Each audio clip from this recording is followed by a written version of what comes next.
Subscribe to Grammar Guru and click the bell icon to keep yourself updated on the latest videos. तमाम viewers को सलाम और बहुत सारी वेल विशेस भेजते हुए आपको वेलकम करता है ग्रामर गुरु। बिना ताखीर किए लीजिए करते हैं आज का लेक्चर शुरू। के लेक्चर में हम बात करने वाले हैं प्रेजेंट सिंपल टेंस की। Present simple tense English language में जितने भी टेंसेस हैं उसमें सबसे पहला बुनियादी और टेंस होता है। इस टेंस के अंदर अगर हम बात करेंगे आज इस लेक्चर में तो हम बात करेंगे 4 पॉइंट्स पर। इसके हम यूजेस की बात करेंगे एंड इसके हम टाइप्स की बात करेंगे। प्रेजेंट सिंपल का स्ट्रक्चर यानी जितनी भी टाइप्स हैं वो किस तरह से बनाई, उसके सेंटेंसेस किस तरह से बनाए जा सकते हैं, फिर कुछ एग्जांपल्स के साथ भी हम समझेंगे। सो बिना ताख़ीर के हम सबसे पहले इसके यूजेस पर बात करते हैं।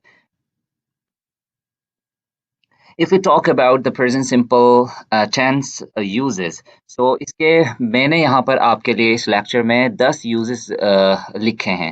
नंबर 1 इज जब भी हम बात करते हैं प्रेजेंट के अंदर कि कोई चीज़ किस तरह से है, how something is like now, यानी कोई भी चीज़ कोई इस तरह से प्रेजेंट में मौजूद है किस तरह से है। फॉर एग्जांपल अगर मैं बात करूँ that Karachi is the biggest city of Pakistan, right? So this is a present simple tense that how Karachi is like now. And Karachi, sorry, Islamabad is capital of Pakistan. इसी तरह से अगर मैं बात करूँ कि I am your grammar guru or and you are my viewers, you are my subscribers, you are my likers. So ये सब examples in how something is like now, and this falls in present simple tense. And if we talk about the second use of present simple tense that I have brought to you, is a constant present state. किसी भी constant present state के लिए भी हम बात करते हैं present simple tense के अंदर। constant present state में कुछ भी आ सकता है, that something like that our country is Pakistan. Pakistan lies in Asia, right? There are 7 continents in the world, right? There are 6 oceans in the world. इस तरह से ये सब क्या है, constant present state है। तो ये भी हम present simple में बात करते हैं। Now, if we talk about the third use of present simple tense, this is actually feelings and emotions in present. Feelings and emotions in present, for example, I'm fine, I'm not fine. These are 2 examples of present simple feeling and emotion in present. Similarly, he's hungry, right? She feels sad, right? ये सब भी feelings and emotions में आ जाते हैं present simple के अंदर. Let's move on towards the fourth use of present simple tense. Fourth use of present simple tense is actually existence of something or someone. किसी भी चीज़ की मौजूदगी या गैर मौजूदगी को बताने के लिए भी हम प्रेजेंट में अगर बात करते हैं तो वो प्रेजेंट सिंपल टेंस के ही अंदर बात कर सकते हैं, और कोई टेंस के अंदर हम बात नहीं कर सकते। जैसे फॉर एग्जांपल अगर मैं बात करूं कि इस लेक्चर में आज जो है आपको टाइप्स भी अवेलेबल हैं, इस लेक्चर में यूजेस भी अवेलेबल हैं, स्ट्रक्चर्स भी अवेलेबल हैं और कुछ एग्जांपल्स भी हैं। सो इसको भी मैं प्रेजेंट सिंपल बता सकता हूं। This lecture contains the types of the present simple tense, the uses of present simple tense with some examples. या फिर alternate way में मैं ये बता सकता हूँ there are the types of the present simple tense and the uses all together in this uh, in this lecture, right? So ये examples क्या हैं? ये existence of presence of something की है या समवन की है।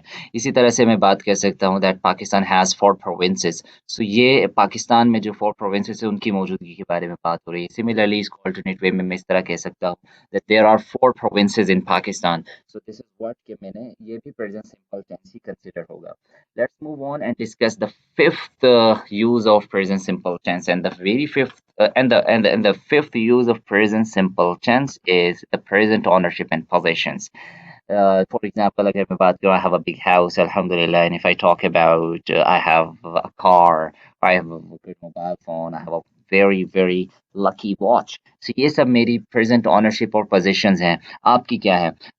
That for example अगर मैं किसी तीसरे बंदे की बात कर रहा हूँ that he has a big shop, right? So he has good business. ये सब present ownership and possessions की बात होती है। फिर हम बात करते हैं number 6 use of present simple tense, which is actually present repeated actions. This is actually this is the most important use of present simple tense, which I'm highlighting with the red because इसमें सबसे ज़्यादा focus करना होता है। ज़्यादातर sentences भी इसी पे बनते हैं present simple repeated actions में। अब repeated actions में क्या हो सकते हैं? Repeated actions may talk about the daily life of a person, right?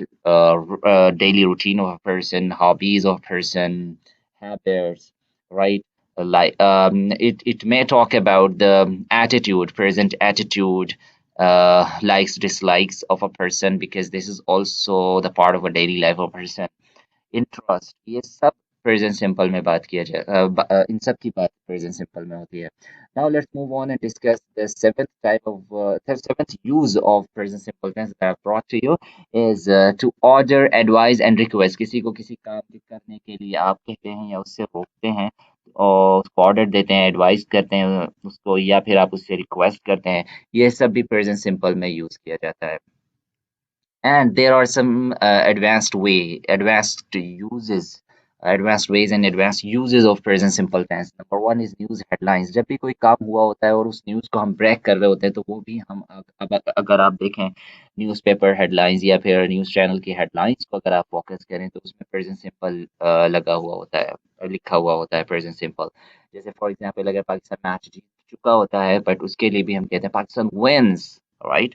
सो ये क्या है, न्यूज़ हेडलाइंस के लिए हम प्रेजेंट परफेक्ट की जगह प्रेजेंट सिंपल यूज करते हैं, but when we go into its details, तो फिर प्रॉपर जो है प्रेजेंट परफेक्ट या पास्ट सिंपल का टेंस हम यूज करते हैं. This is just related to news headlines, whether that's printed or broadcast. Number ninth use of present simple is past informal stories.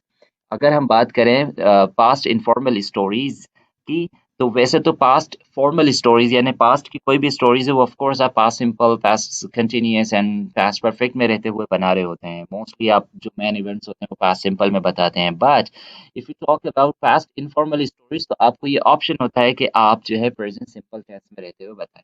For example, एक story मैंने कहीं पढ़ी थी, वो आपसे डिस्कस कर रहा हूँ, सुनी भी थी, देखी भी थी वो. तो वो उसके उसको जो डिस्क्राइब किया जा रहा था वो इस तरह किया जा रहा था. It is 1939. A young American Philip is traveling through France. He meets Linda over there. They both talk to each other. They both like each other. They fall in love immediately, and then they get engaged, right? Then the war starts. They get apart, I mean. या सो ये सारे sentences use हो रहे थे present simple के अंदर. हाँ, एक आध सेंटेंस जिसमें बैकग्राउंड की बात होती है, जैसे कि पास्ट स्टोरी जब आप बताते हैं पास्ट सिंपल में रहते हो, जब उसका बैकग्राउंड बताते हो पास्ट कंटिन्यूअस में बताते हैं.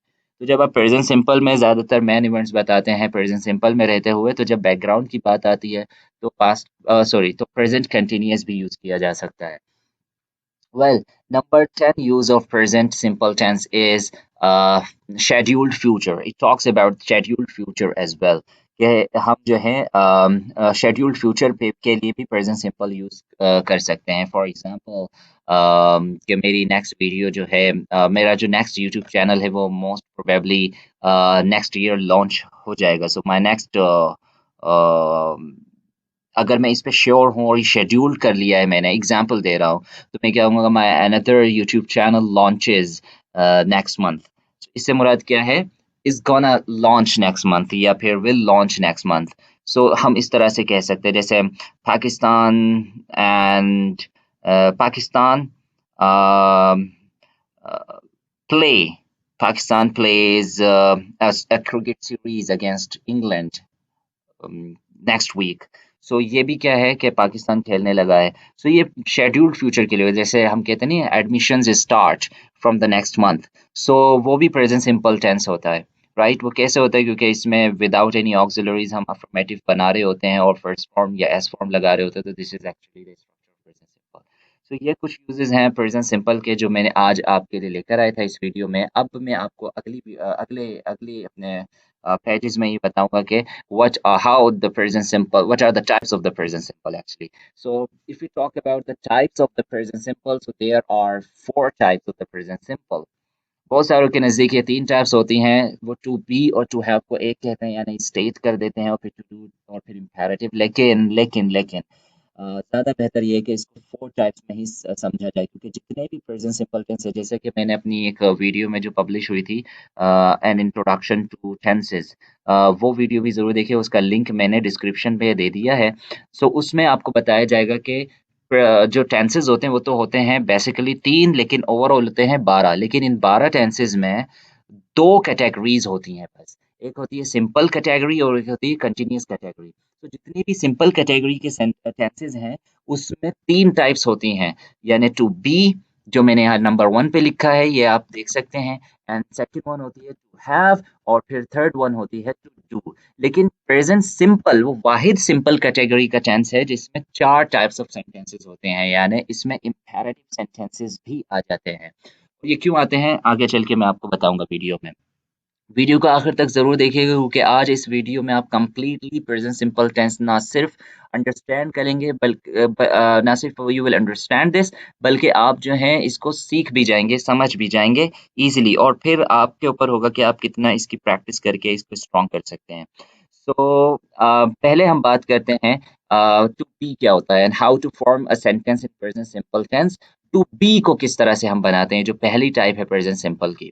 टू बी एक्चुअली होता है इज एम आर वाले सेंटेंसेस। हम बहुत सारे जगहों पर मिस्टेक कर बैठते हैं, मिसअंडरस्टैंड कर बैठते हैं, क्योंकि हम प्रेजेंट कंटिन्यूअस समझ बैठते हैं एक सेंटेंस को, जहाँ पर हम इज एम आर देखते हैं, लेकिन ऐसा होता नहीं है। क्योंकि अगर हम इज एम आर को देखते हैं तो इज एम आर के साथ अगर वर्ब की एनजी फॉर्म भी आएगी तब वो प्रेजेंट कंटिन्यूअस होगा। मैंने प्रेजेंट कंटिन्यूअस की एक वीडियो ऑलरेडी पब्लिश की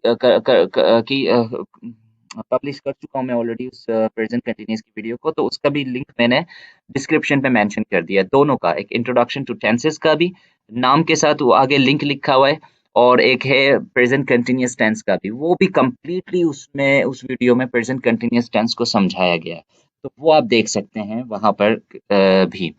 अभी बात कर रहे हैं प्रेजेंट सिंपल की, तो कुछ टू बी जो होता है वो प्रेजेंट सिंपल में किस तरह होता है कि इज़ेमार तो आता है इसमें, लेकिन इसमें वर्ब नहीं होता, यानी दूसरा कोई एडिशनल वर्ब नहीं होता। यहाँ पर इज़ेमार खुद मेन वर्ब होता है। जैसे टाइप्स ऑफ द सेंटेंसेस की अगर हम बात करें, अभी कुछ ही दिनों पहले मैंने types of the sentences video upload की है, उसका भी लिंक मैंने डिस्क्रिप्शन में दे दिया है, वरना अगर आप वैसे भी ग्रामर गुरु के पेज पर जाएंगे तो वहां पर आप टाइप्स ऑफ द सेंटेंसेस को सर्च करेंगे तो आपको वो मिल जाएगा। खैर, तो टाइप्स ऑफ द सेंटेंसेस में ये जो अफर्मेटिव सेंटेंस है टू बी के अंदर, वो इस तरह से होगा जैसे सब्जेक्ट है। सब्जेक्ट क्या होता है ये भी मैं एक वीडियो में बना चुका हूँ, तो अगर आप ग्रामर गुरु के साथ इस सब्सक्राइब करेंगे इस चैनल को और इसकी वीडियो सारी देखेंगे बिलतरतीब, तो आपको सारी चीज़ें क्लियर होंगी इजीली। बहरहाल वापस आते हैं, अफर्मेटिव सेंटेंस किस तरह से बनेगा, सब्जेक्ट है और उसके बाद हम इज एम आर में से कुछ एक बी की फॉर्म लगाएंगे, और फिर उसके बाद जो भी कॉम्प्लीमेंट होगा, यानी जो भी नाउन हो, एडजेक्टिव हो, कोई भी एक्स्ट्रा वर्ड हो, वो हम लगाएंगे।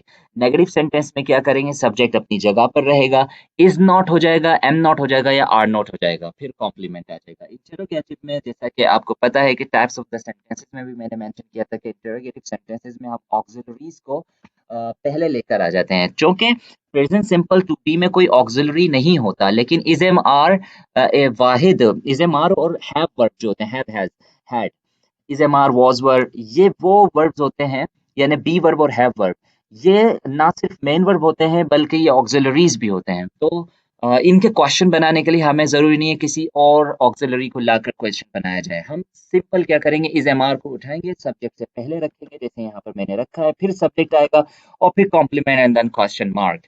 फिर इंटेरोनेगेटिव सेंटेंस जो होता है, जो कि इंटेरोगेटिव सेंटेंस की ही एक सब टाइप है, उसमें भी हम यही करेंगे, इज एम आर रखेंगे, सब्जेक्ट रखेंगे और उसके बाद हम नोट लगा देंगे, फिर कॉम्प्लीमेंट कर देंगे। दूसरा तरीका इसका यह है कि हम कॉन्ट्रैक्टेड वे यूज करें, is am are subject plus not की जगह हम क्या करें, इजंट, आर्ट के बाद हम सब्जेक्ट लगाएं और कॉम्प्लीमेंट करें। ये रूल हम एम के साथ अप्लाई नहीं कर सकते क्योंकि एम के साथ एज सच कोई कॉन्ट्रैक्टेड फॉर्म नहीं होती। फिर WH क्वेश्चन के अंदर क्या करेंगे, जो WH क्वेश्चन वर्ड्स होते हैं, who, whose, whom, what, which, why, when, where, how old, फिर हाउ के क्वेश्चंस बनते हैं मजीद, how old, how far, how long, इस तरह के एटसेट्रा। इस पे फिर क्या करते हैं हम, ये क्वेश्चन वर्ड्स पहले रखेंगे, फिर इज एम आर, फिर subject and then complement if any, अगर कोई हो तो फिर क्वेश्चन मार्क लगा देते हैं।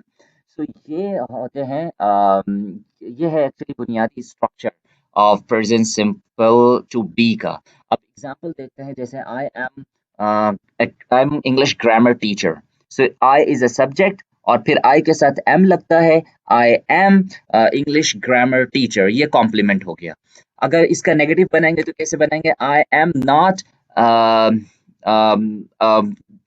Arabic grammar teacher. So I am not Arabic grammar teacher. इसी तरह अगर क्वेश्चन बनाएंगे, am I a good teacher? क्या मैं अच्छा टीचर हूं? तो एम पहले लगाया, फिर सब्जेक्ट आया आई, और फिर गुड टीचर जो भी कॉम्प्लीमेंट में था। फिर चाहे नेगेटिव में अगर बनाया जाए तो हम किस तरह बना सकते हैं, am I not a good teacher? क्या मैं अच्छा टीचर नहीं हूँ? Am I not what you say a hard working person? क्या मैं एक अच्छा मेहनती बंदा नहीं हूँ? क्या मैं फिर इसके अलावा मैं तो अभी सिर्फ आई की एग्जांपल दे रहा हूँ, अगर आप इसके अलावा भी ही शीट में से किसी की भी एग्जांपल रखें तो वो आप देख सकते हैं, इस तरह से इसी तरह से बनेगा। और फिर डबल एच क्वेश्चन में जैसे मैं कह सकता हूँ, who am I to you? मैं आपका कौन लगता हूँ? Who am I, right? मैं यही सवाल आपसे भी पूछ सकता हूँ, हु आर यू?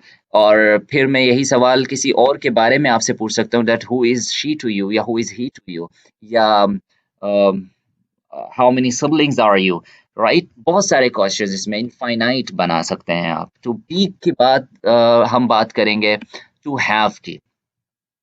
अब टू हैव में भी वही आप देखें, अफर्मेटिव, नेगेटिव, इंटरोगेटिव, इंटरोनेगेटिव सेंटेंस, और फिर डब्ल्यू एच क्वेश्चन। उसमें भी आप देखें टू हैव, क्योंकि हैव बात करता है जब आप किसी की बात करते हैं, करेक्टरिस्टिक्स की बात करते हैं, फीचर्स की बात करते हैं, पोजीशंस की बात करते हैं, ऑनरशिप की बात करते हैं, फैमिली रिलेशंस की बात करते हैं, या कोई भी रिलेशनशिप की बात करते हैं। फिर आप बात करते हैं इलनेस और सिकनेस की, तो ये 6 यूजेस पर आप हैव प्रेजेंट सिंपल में लगाते हैं। और फिर ये have as state verb present simple में अलग टाइप बनती है। अगर हैव को आप ईट या ड्रिंक के मीनिंग्स में यूज कर रहे हैं तो फिर वो टू डू में बनेगा, जो कि मैं अगले पेज पर आपको बताऊंगा। टू डू में आएगा वो हैव, क्योंकि वो एक्शन वर्ब होता है। लेकिन ये हैव जो है ये स्टेट वर्ब है, और स्टेट वर्ब में हम अलग तरीके से इसको बनाते हैं। अब जैसे हम बात करें अफर्मेटिव सेंटेंस की, तो ये है सब्जेक्ट, ठीक है, subject plus have has and complement. For example, I have a good friend, right? His name is Abdul Rahman, right? So अगर मैं इस तरह बोल रहा हूँ, I have a good friend, his name is Abdul Rahman, so पहले मैंने I have a good friend, इस सेंटेंस में मैंने रिलेशनशिप शो किया। इसके अलावा मैं ये बात कर सकता हूँ, I don't want to talk to you, I have headache. मैं तुमसे बात अभी नहीं करना चाहता, मेरे सर में दर्द हो रहा है, आई हैव हेडेक, राइट? यहाँ पर मैंने एक इलनेस या सिकनेस की बात की अपने लिए। मैंने कहा I think she seems nervous, I think she has some problems. वो कुछ नर्वस लगती है, मुझे लगता है उसके कुछ प्रॉब्लम्स हैं। यहाँ पर मैंने उसके पास कुछ चीजें हैं जो उसके दिमाग में चल रही हैं, उसके हवाले से बात की। तो ये इस तरह से यूज होता है। नेगेटिव में आप देख लें, अगर आई, वी, यू, वे या प्लुरल नेम्स होंगे या प्लुरल सब्जेक्ट होगा तो डू नॉट, फिर हैव लगेगा। और अगर he, she, it, any singular name यानी थर्ड पर्सन सिंगुलर होगा तो फिर डज नॉट और फिर हैव लगेगा।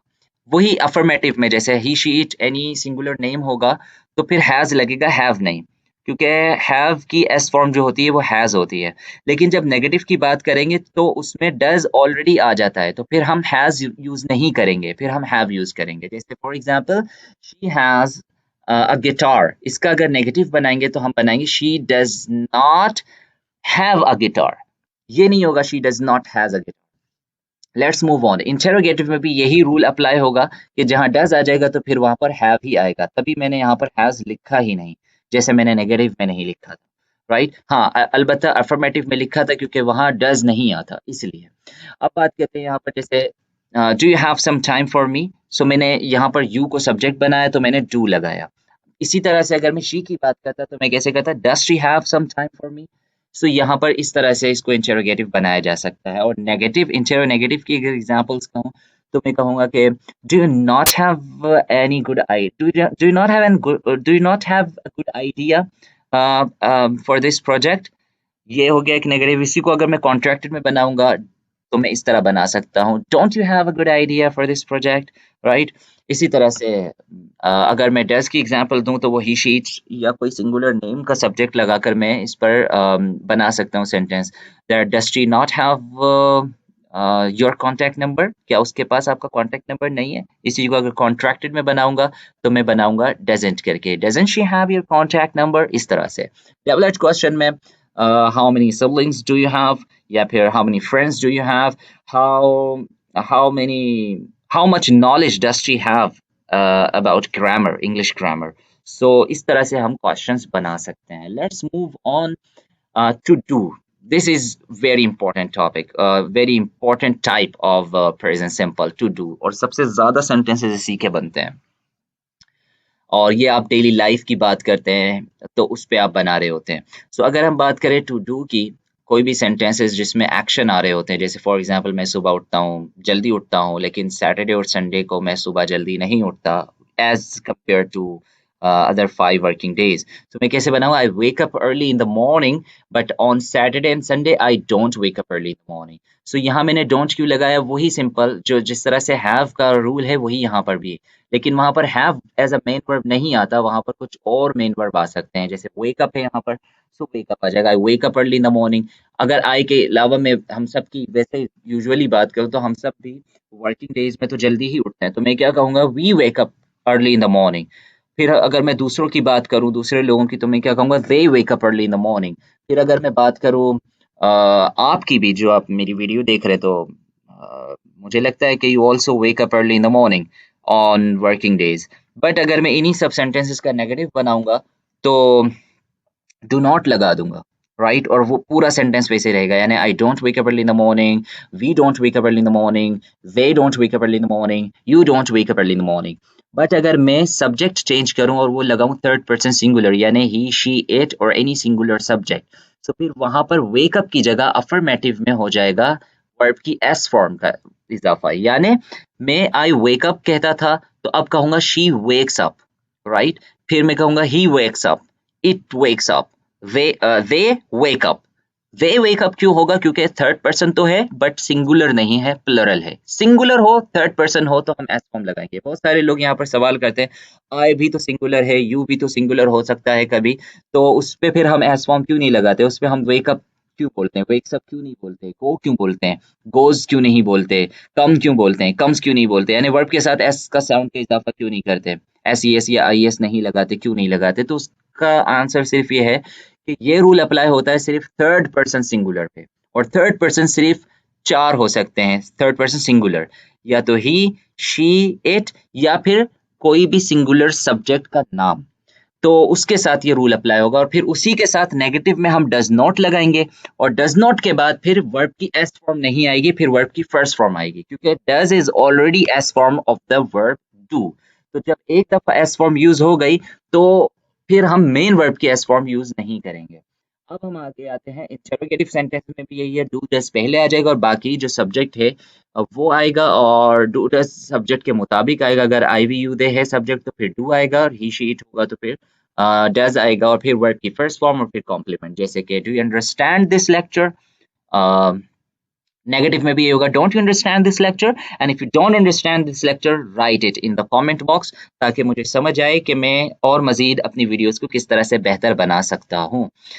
आप ईमेल भी कर सकते हैं grammargurugg@gmail.com पर.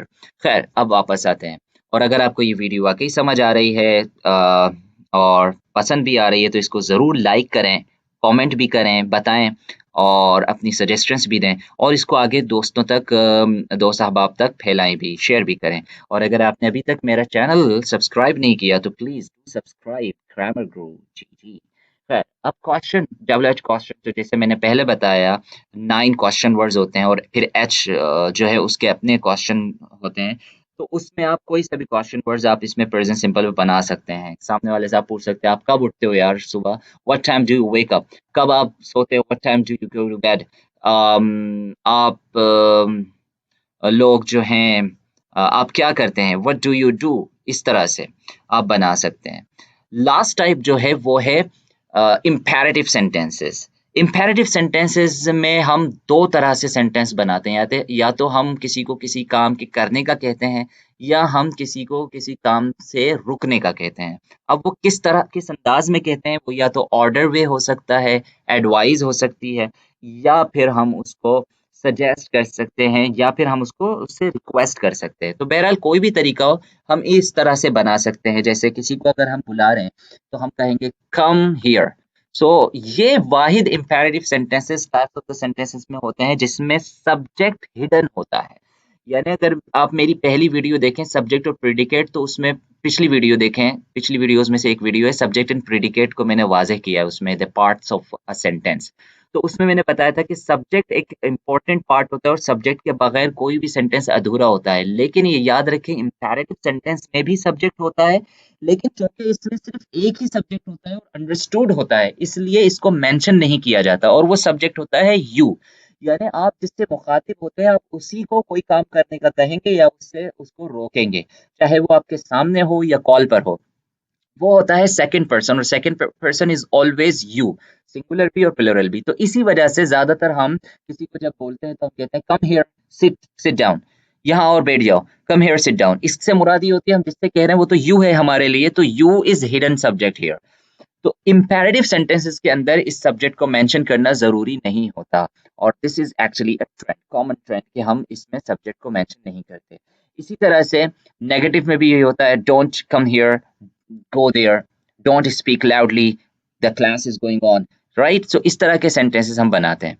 चूंकि इसमें doesn't नहीं आता, उसकी वजह पता है क्या है? उसकी वजह यही है क्योंकि इसमें you ही एक सब्जेक्ट है, और you के साथ तो don't आता है।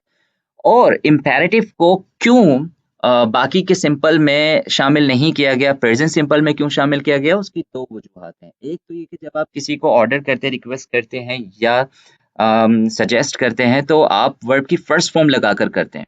सो वर्ब की फर्स्ट फॉर्म तो आप प्रेजेंट सिंपल में यूज करते हैं बिना किसी ऑक्सिलरी के, और जब आप किसी को किसी काम से रोकते हैं तो वहां पर आप डोंट के साथ वर्ब की फर्स्ट फॉर्म लगाते हैं, और डोंट आपको पता है ये हेल्पिंग वर्ब होता है प्रेजेंट सिंपल का। सो ये चार टाइप्स थी और इसके स्ट्रक्चर्स थे जो मैंने बताया। नंबर वन पे टू बी, ठीक है, इसमें किस तरह से हम बना सकते हैं। टू हैव, इसमें हम किस तरह से सेंटेंसेस बना सकते हैं। To do, and then imperative. कोई सवाल हो तो आप ज़रूर लिखिएगा, और इस वीडियो को अगर आप 1 से 2 बार 3 बार देखें और फिर प्रैक्टिस करें, तो आपको बहुत आसानी होगी प्रेजेंट सिंपल सेंटेंसेस बनाने में। अब आते हैं वापस फर्स्ट पेज पर, और फिर मैं बताता हूँ हाउ समथिंग इज लाइक। ये आप बना सकते हैं वर्ब टू बी में, राइट, वर्ब टू बी में। फिर the constant state, this is also verb to be. Feelings and emotions, this is verb to be और वर्ब टू हैव, ये दोनों में बन सकते हैं। फिर existence of something, this can also be made in verb to be और verb to to have, इसमें बना सकते हैं।